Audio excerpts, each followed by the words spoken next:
안녕하십니까. 3월 5일 금요일 말씀 묵상 함께 시작하겠습니다. 오늘도 우리 성도님들의 가정과 생업 가운데 주님의 능력과 평화가 가득하시기를 기도합니다.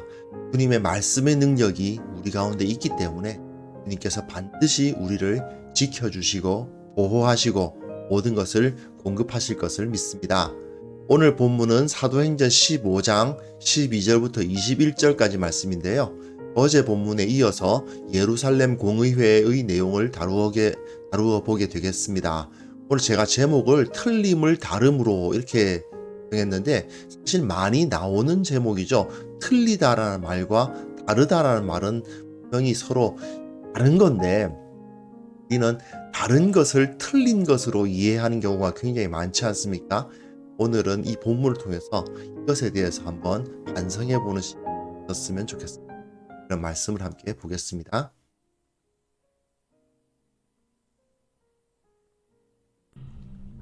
온 무리가 가만히 있어 바나바와 바울이 하나님께서 자기들로 말미암아 이방인 중에서 행하신 표적과 기사에 관하여 말하는 것을 듣더니 말을 마치매 야고보가 대답하여 형제들아, 내 말을 들으라.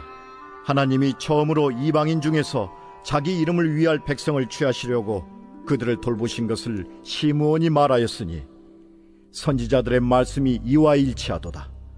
기록된 바 이후에 내가 돌아와서 다윗의 무너진 장막을 다시 지으며 또 그 허물어진 것을 다시 지어 일으키리니 이는 그 남은 사람들과 내 이름으로 일컬음을 받는 모든 이방인들로 주를 찾게 하려 함이라 하셨으니 즉 예로부터 이것을 알게 하시는 주의 말씀이라 함과 같으니라.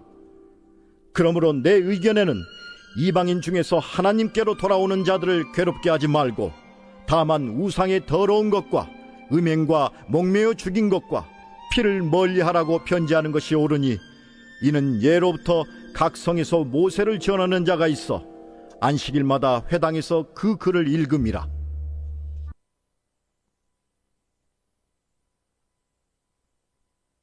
네, 지금 우리가 이방인 교회의 번성에 대해서 이야기를 해요.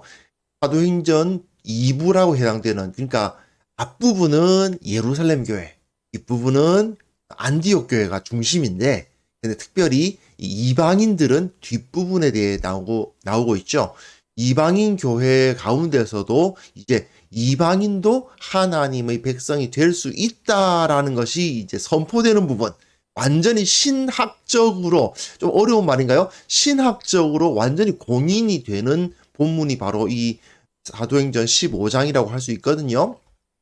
오늘은 그 중에서도 어제까지는 이제 문제식이 베드로가 나왔고 그 다음에 야고보가 나옵니다. 근데 이 12절에 보면 바울과 바나바가 나와요. 그래서 증인이 베드로와 야고보, 이 예루살렘 교회의 두 증인과 그리고 이 12절에 바울과 바나바 또한 이 안디옥 교회의 두 증인, 이렇게 증인들이 나오면서 주님께서 이방인들까지 하나님의 백성으로 이끌어 오셨다 하는 것을 볼 수 있게 합니다. 이제 베드로가 앞에서 이방인들도 우리 형제가 되었는데 우리도 다 못 지키는 그 율법을 왜 이제 새롭게 하나님의 백성으로 들어온 이방인들에게 지키라고 하느냐, 이렇게 이야기했던 것을 우리가 기억했으면 좋겠습니다. 자, 이제 그러고 난 다음에 야고보 사도가 예수님의 동생 야고보입니다. 마리아의 둘째 아들이라고 할 수 있죠. 물론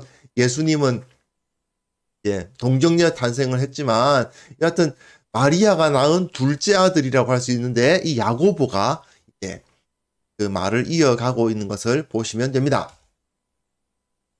자, 보시면요.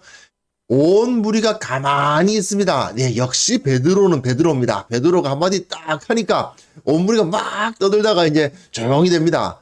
이제 바나바와 바울의 두 증인이 다시 나오죠. 안디옥 교회의 두 증인이 하나님께서 자기들로 말미암아 이방인 중에서 행하신 표적과 기사에 관하여 말하는 것을 듣게 됩니다. 자, 베드로가 바나바와 바울로 하여금 이 말을 할 수 있도록 기회를 준 거나 다름이 없어요. 우리가 분명하게 알아야 되는 것은 초대교회 때 예루살렘 교회 유대인들과 안디옥 교회 이방인들이 서로 갈등이 있었냐? 전혀 그렇지 않다라는 것을 볼 수가 있죠.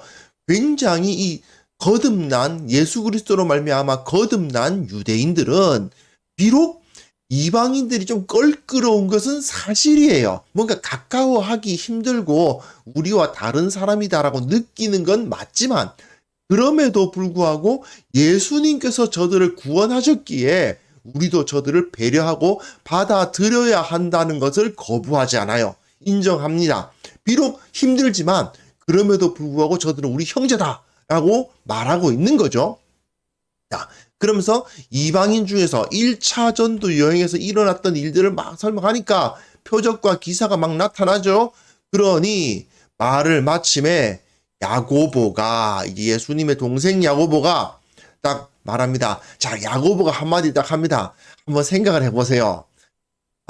어쨌든 어머니가 같잖아요. 예수님은 동정녀 탄생이시지만 우리 야고보는 어쨌든 그 어머니와 같지 않습니까? 뭔가 좀 생김새도 비슷했을 것 같지 않습니까? 예수님하고 야고보가 그럴 것 같죠? 닮았을 것 같습니다. 근데 이 마지막에 베드로가 딱 한마디 해도 엄청난 권위를 갖고 있지만 예수님하고 똑 닮은 사람이 딱 일어나가지고 이제 이것을 선언을 하는 겁니다. 이게 얼마나 강력했겠습니까? 그러면서 더 이상 우리 유대인과 이방인이 서로 이제 뭐 율법을 가지고 하나가 되어야 된다는 식으로 뭐 할례를 받아야 된다는 식으로 이렇게 요구할 수 없다는 것을 이제 야고보가 선언하는 거예요. 형제들아, 내 말을 들으라. 하나님이 처음으로 이방인 중에서 자기 이름을 위할 백성을 취하시려고 그들을 돌보신 것을 시므온이 말했다. 이게 무슨 말이냐? 처음으로 새 시대가 열렸다는 거죠. 이전에는 이스라엘 백성들이 주로 구원을 받았습니다. 물론 100%는 아니에요. 갈렙도 사실 그 이방인 출신이고요. 다윗의 그 우대에 있는 룻도 모압 여인 출신 아닙니까? 완전히 순혈주의는 아닙니다. 하지만 이방인들이 이제 할례도 받지 아니하고 율법도 지키지 아니하고 유대인으로서의 삶을 살지 않지만 예수 그리스도로 말미암아 하나님의 백성이 되는 것, 자기 이름을 위할 백성, 즉 하나님의 이름을 부르는 백성을 삼으시는 것이 이제 처음으로 시작됐다는 거예요. 이제 새로운 시대가 열렸다. 이것을 시므온이 말했다. 시므온이 누구겠습니까? 베드로죠. 시몬 베드로 아닙니까? 이 시므온이라는 이름이 시몬이라는 말이 이제 시므온, 그러니까 야곱의 둘째 아들도 시므온이죠. 시므온 지파, 그 이름을 따고 있습니다. 이 베드로가 이것을 이야기하지 않았느냐. 그러면서 뒷부분 보시면 선지자의 말씀도 이와 일치하다. 베드로가 그 워낙에 예수님의 수제자라는 그 권위가 있고 하니까 여러분들이 말도 잘 들었지만 베드로만 그런 말을 하는 게 아니고 선지자, 즉 구약 성경에서도 마찬가지로 기록되어 있지 않느냐. 이렇게 이야기하면서 뭘 인용하느냐 하면 아모스서를 인용해요. 아모스서에 그날에 그때가 되면 그 말이죠. 이후에라고 이제 번역해 놨는데 내가 다윗의 무너진 장막을 일으키고 다윗의 무너진 장막을 다시 지으며 그 허물어진 것을 다시 지어 일으킨다 됐죠. 그것들의 틈을 막으며 그 허물어진 것을 일으켜서 그 허물어진 것을 다시 지어 일으키리니 이렇게 이 부분을 인용하고 있습니다. 다윗의 무너진 장막을 다시 짓는다는 것은 무슨 소리겠어요? 다윗 왕조, 그렇죠? 다윗 왕이 새롭게 세워진다는 걸 말합니다. 누구에 의해서 성취됐죠? 예수 그리스도. 예수님께서 다윗의 후손으로 오셔서 왕이 되셨습니다. 근데 왕이 되셨는데 그냥 그 조그마한 이스라엘이라는 나라의 왕이 되신 게 아니고 온 땅을 다스리는 왕이 되셨습니다. 그래서 그 남은 사람들이 누구였어요? 그 남은 사람들이 이스라엘 백성들, 예, 소위 말하는 할례 받은 자들, 지금으로 이 야고보가 말하는 시점으로 생각해 보면 유대인들이죠. 그 남은 사람들과, 예, 왜 남은 사람들인지는 조금 이 설명을 해드려야 될까요? 바벨론으로 다 끌려가가지고 유대가 망해버렸잖아요. 그런데도 불구하고 유대가 다 망했지만 바벨론에서 다시 돌아와서 많은 사람들이 죽고 많은 사람들이 심판받았으나 그러나 그 가운데 남은 자들이 있었죠. 그 남은 사람들, 예, 이스라엘 백성들을 말하는 겁니다. 예, 그 남은 사람들과 내 이름으로 일컬음을 받는 모든 이방인들, 그죠? 보시면 그들이 에돔의 남은 자와 내 이름으로 일컫는 만국을 기업으로 얻게 하리라 라는 표현을 쓰고 있습니다. 주를 찾게 하려 함이라, 이런 표현으로 조금씩 이렇게 번역이 다르게 되어 있지만, 여하튼 이 아모스서를 인용하면서 아모스 선지자가 이렇게 선포하고 있다. 즉 예로부터 이것을 알게 하시는 주의 말씀이라, 이런 표현을 쓰면서, 자, 선지자도 이렇게 말씀을 전하고 있으니 이것은 확실하다. 여기서 증언이 두 개가 나오는데, 이 증언은 하나는 시므온의 증언, 즉 베드로의 증언이죠. 앞에 보면 시므온이 말했다. 그리고 뒤에 보시면 주님의 선지자들의, 즉 아모스서의 말씀도 마찬가지로 이것을 증언하고 있다. 그러므로 네, 증거는 두 개. 확실하게 하나님께서 우리로 하여금 이방인들이 할례를 받지 않아도 돼지고기를 먹어도 구원을 받을 수 있게 하셨다 하는 것을 인정해야 된다라고 야고보가 마지막으로 도장을 꽝 찍고 있습니다. 네, 저는 이때를 약간 상상해 보면 야고보 정말 예수님 닮았을 것 같거든요. 근데 그 사람이 딱 일어나가지고 베드로가 말해도 물론 엄청 강하지만 야고보가 예수님 닮은 사람이 딱 일어나가지고 한마디 꽝 하면은 정말 제대로 도장 찍힐 것 같아요. 그렇게 이방인들도 구원을 받을 수 있다 하는 것을 보여줍니다.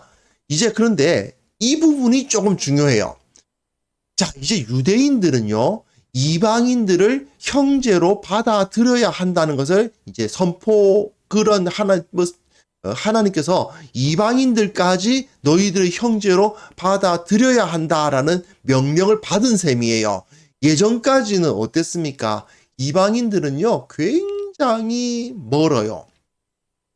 제가 비유를 들려면 어떤 거냐면, 애견협회 회장님하고 보신탕집 사장님 사이에요. 이해가 되시나요? 애견협회 회장님과 보신탕집 사장님이 같이 한 자리에 앉아가지고 이제 교제를 해야 되는 상황이 벌어지고 있다는 거예요. 굉장히 어렵죠. 나는 이제 유대인들이 비록 그 이방인들과 함께 살아가고는 있지만 이방인들하고 가까워지기는 참 어렵습니다. 무엇보다도 먹는 게 다르거든요. 함께 먹을 수가 없어요. 그러니까 교제하기가 어렵죠. 그뿐만 아니라 저들이 행하는 행동이라든지 문화라든지 이런 것이 참 함께 어우러지긴 어려운 상황입니다. 네, 그런 상황에서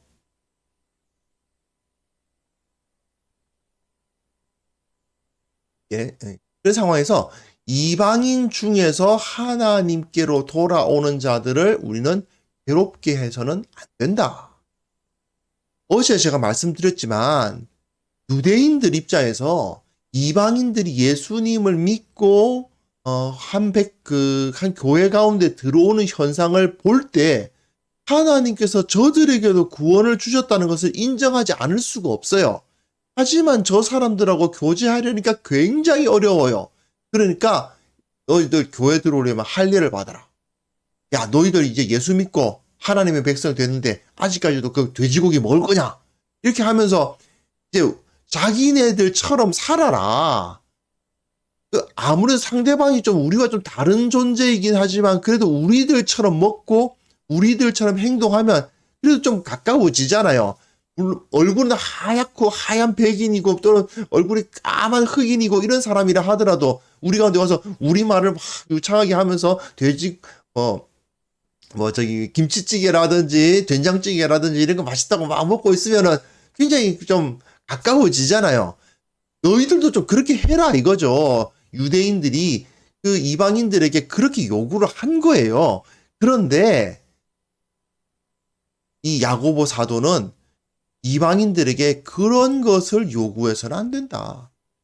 그들에게 할례 받으라고, 율법 지키라고, 코셔라 그러죠. 그들이 먹는 거, 그런 것을 먹지 말라고, 그렇게 그 돼지고기 같은 거 먹지 말라고 이렇게 요구할 수 없다. 그들을 괴롭게 해서는 안 된다라고 딱 선을 해요.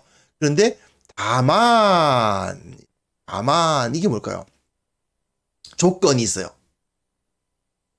이방인들 쪽에서도 좀 유대인들을 위해서 배려하는 부분을 요청을 하자는 거예요.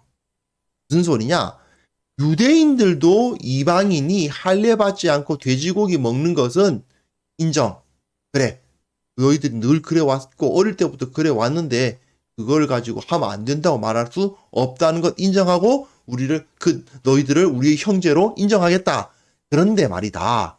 이방인들아, 너희들도 좀 이제 유대인들을 배려해주는 행동을 해줬으면 좋겠다라는 거예요. 이거는 그러니까 법이 아닙니다. 20절에 나오고 있는 이것은 이거를 하지 않으면 구원 못 받는다라고 말하는 것이 아니라 이렇게 좀 해줬으면 좋겠다라고 편지하는 것이 옳다라고 이야기하잖아요. 무슨 소리겠어요? 유대인들 입장에서는 이방인들에게 좀 너희들도 우리들에게 좀 이런 모습을 보여줬으면 좋겠다라고 요청을 하는 거예요. 뭐냐면 우상의 더러운 것과 음행을 멀리하라. 이건 어떻게 보면 당연한 거예요. 이건 죄니까 죄의 문제이기 때문에 우상 숭배를 해서는 안 된다. 음행을 해서는 안 된다. 특히 이 당시 시대에 그 우상 숭배하는 그 종교 의식 자체가 음란함 그 자체니까 그런 행동을 해서는 안 된다는 거죠. 이게 하나의 쌍을 이뤄요. 이렇게 우상 숭배와 음행은 하나의 쌍을 이루거든요. 그리고 목매어 죽인 것과 피, 이것도 쌍을 이뤄요. 목을 매서 동물을 죽이면 피가 안 나잖아요. 그럼 그 고기 안에 그대로 피가 그대로 머물러 있다는 뜻 아닙니까? 그런데 유대인들의 입장에서는 피를 먹는 건 굉장히 하나님 구약 성경 레위기와 민수기 읽어보시면 아실 수 있지만 피를 먹는 거는 그야말로 극악무도한 죄입니다. 율법에 의하면. 왜냐? 피는 그 자체로 생명을 상징하거든요. 아무리 동물의 피라 하더라도 그 피를 먹는 것은 생명을 이제 경시하는 행위이기 때문에 하나님은 생명을 언제나 가장 중시하시는 분이기 때문에 피는 먹으면 안 되죠. 무조건 땅으로 흘려보내야 됩니다. 그런데 이방인들은 피를 먹는단 말이죠. 사실 한국 사람들도 먹죠. 뭐 순대도 있고 천지국도 있고 한데 그런데 이 당시로서는 우리가 너희들하고 식사를 완벽하게 같이 만들 수가 없다. 하지만 적어도 피를 멀리하라는 가장 기본적인 식사 관리 중에서 피를 먹는 것은 멀리 해줬으면 좋겠다. 그 이야기입니다. 이렇게 되면 어떻게 될까요? 유대인과 이방인이 함께 식사를 나눌 때 유대인들도 이방인들과 함께 식사를 할 수 있는 거예요.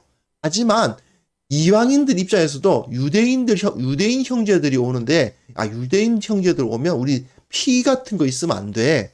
그리고 되도록 유대인 형제들은 돼지고기 같은 거 안 좋아하니까 우리가 돼지고기 같은 거 있지만 그런 거 좀 이제 자제하자. 이렇게 되는 거죠.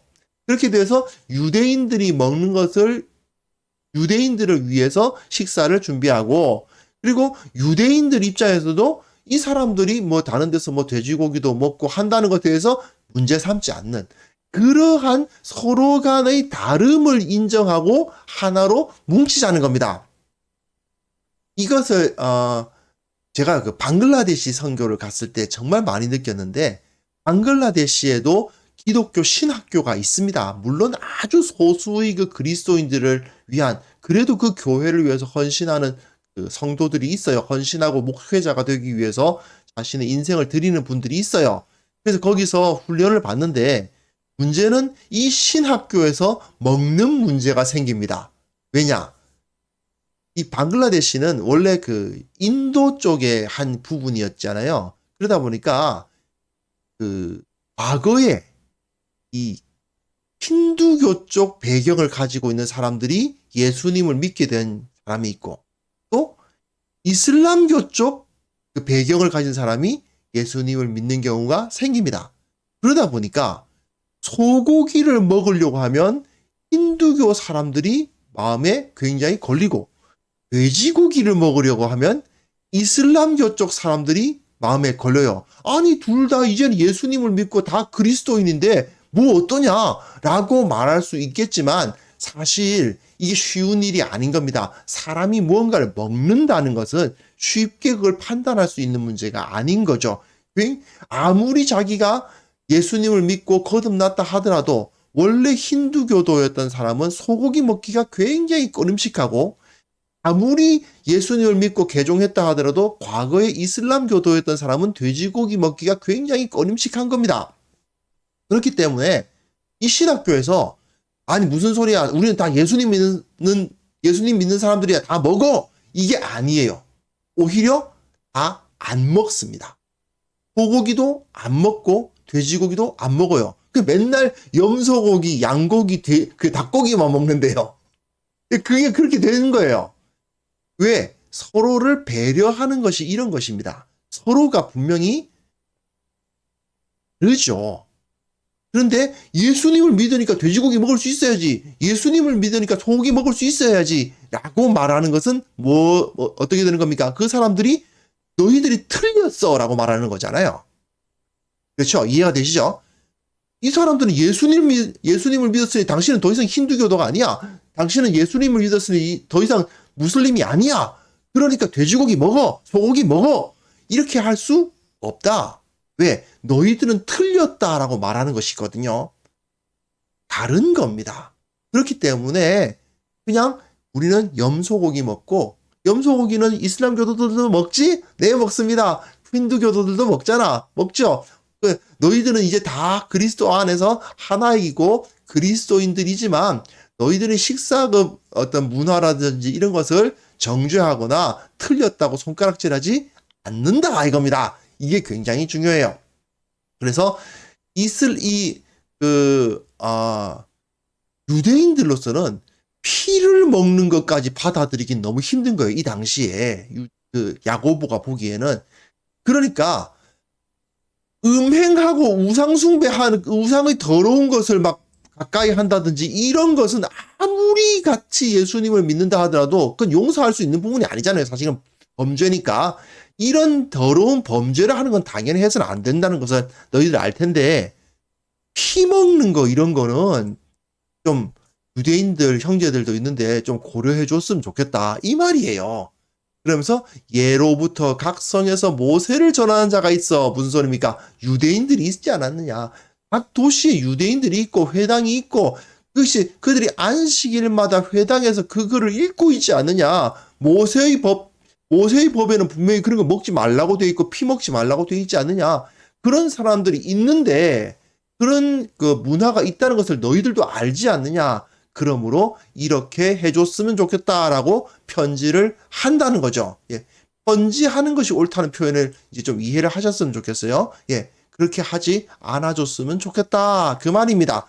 너희들은 그걸 먹으면은 구원 못 받는다라든지 뭐 하나님의 백성 아니다라든지 그런 뜻이 아닌 거예요. 예. 이렇게 결론이 내려지고 있습니다. 자, 우리가 이제 교회가 서로의 다름을 인정하고 용납한다는 것은요, 어떻게 보면 복음의 본질적인 문제입니다. 유대인들이 율법에서 금지된 음식을 먹는 자들과 한 자리에 앉아서 교제한다? 이거는 어떻게 보면 굉장한 겁니다. 예전에는 그 혐오스러운 거예요. 애견협회 회장님이 그 보신탕집에 앉아가지고 그 사람하고 이야기하고 있는 그 모습하고도 똑같다고요. 정말 있을 수가 없는 일이죠.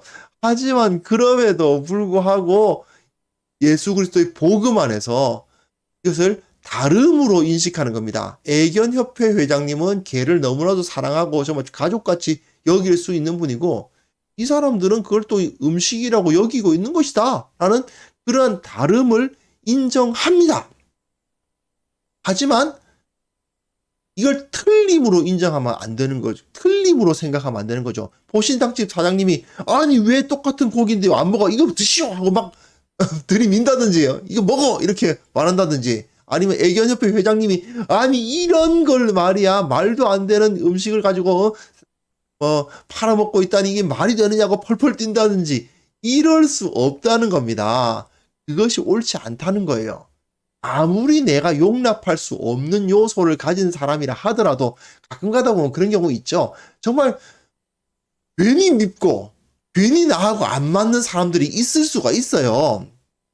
그러나 그럼에도 불구하고 저들을 예수님께서, 나를 구원하신 예수님께서 저 사람도 구원하셨다라는 것을 인정하고 형제로 받아들이는 것, 이게 복음에서 정말 중요한 겁니다. 예수 그리스도를 믿는 사람들은 적어도 교회 내에서 이것을 실천해야 되는 것입니다.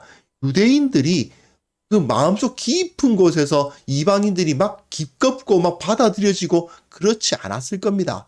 하지만 예수님께서 저들을 사랑하셨는데 내가 저들을 사랑하지 않을 수 없지 않는가? 예, 그게 바로 믿음인 거죠. 그것이 우리의 마땅히 가져야 할 태도입니다. 마치 가족들과 같은 거예요. 어린아이들 보면 왜 서로 막 형제들끼리 싸우고 그러면서 왜 그 동생만 없었으면 내가 더 좋았을 거야 막 이런 말을 하는 경우도 생기는데, 하지만 그럼에도 불구하고 바깥에 나가면 동생 챙겨요. 왜 그렇습니까? 가족이니까.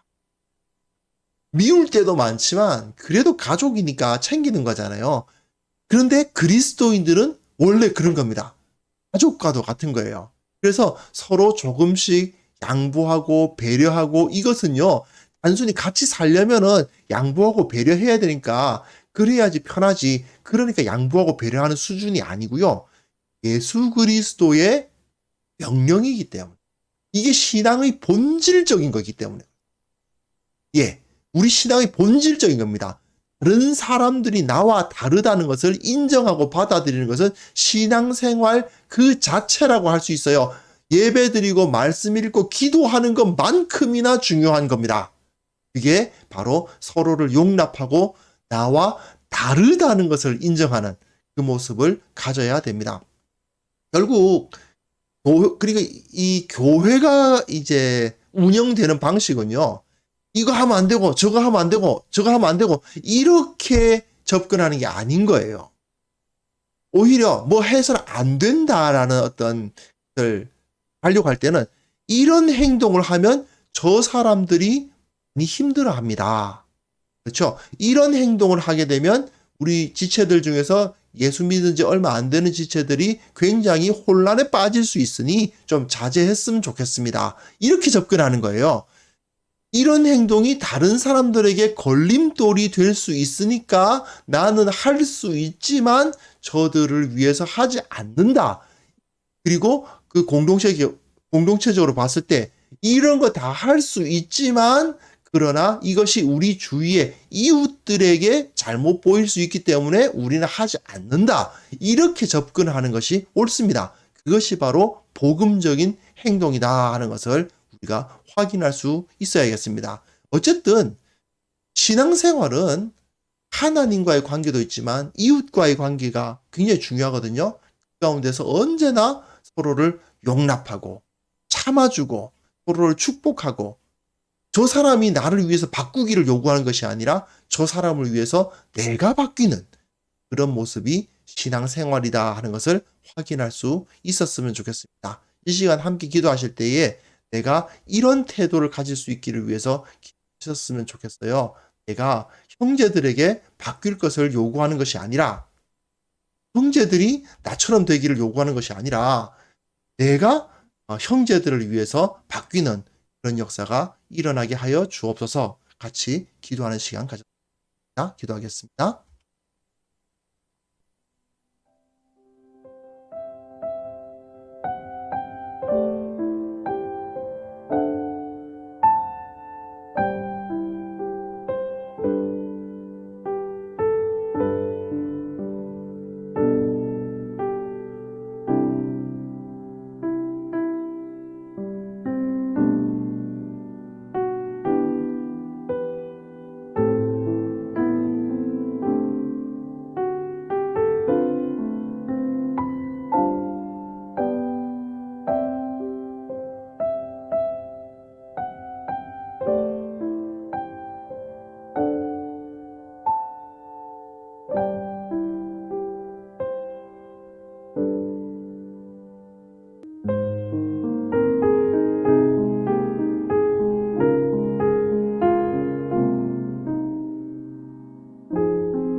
하나님 아버지, 우리에게 형제를 배려하고 용납하는 마음을 허락하여 주옵소서. 단순히 노력하고 외형을 꾸미는 것이 아니라 사랑하고 배려하고 용납하는 마음이 우리 안에서 솟아나는 역사가 일어나게 하여 주옵소서. 먼저 같은 교회에 있는 성도를 배려하고 사랑하게 하시고, 또한 교회 가까운 데 있는 이웃을 배려하게 하시고, 가지고 있는 사람들을 배려하며 서로를 용납하는 그런 모습이 우리들 가운데 나타나게 하여 주옵소서. 우리의 마음이 더욱더 부드러워지게 도와주시고, 참으로 교회 가운데 어떠한 다툼이나 나눔이 있지 않도록 먼저 용납하고 먼저 사랑하는 자들이 다 될 수 있도록 도와주시기를 원하고 바랍니다. 주님께서 함께 하시고 주님께서 능력을 허락하여 주셔서 이 교회가 진정으로 사랑으로 풍성한 공동체가 될 수 있도록 주님 은혜 위에 은혜를 베풀어 주옵소서. 아버지 하나님, 특별히 기도합니다. 미얀마 땅에서 큰 혼란이 있고 많은 사람들이 폭력에 의해서 죽어가고 있습니다. 또한 이곳저곳에서 기근이 들고 먹을 것이 없고 오염된 물 때문에 여러 가지 전염병 때문에 기후의 문제 때문에 고통당하는 자들이 있습니다. 우리는 지금 이곳에서 편안히 있다고 해서 저들을 잊어버리고 저들이 고통에 눈 감는 자들 되지 않도록 도와주시고, 주님께서 우리의 기도를 들어주사 저들에게 평화와 안식을 허락하여 주시옵소서.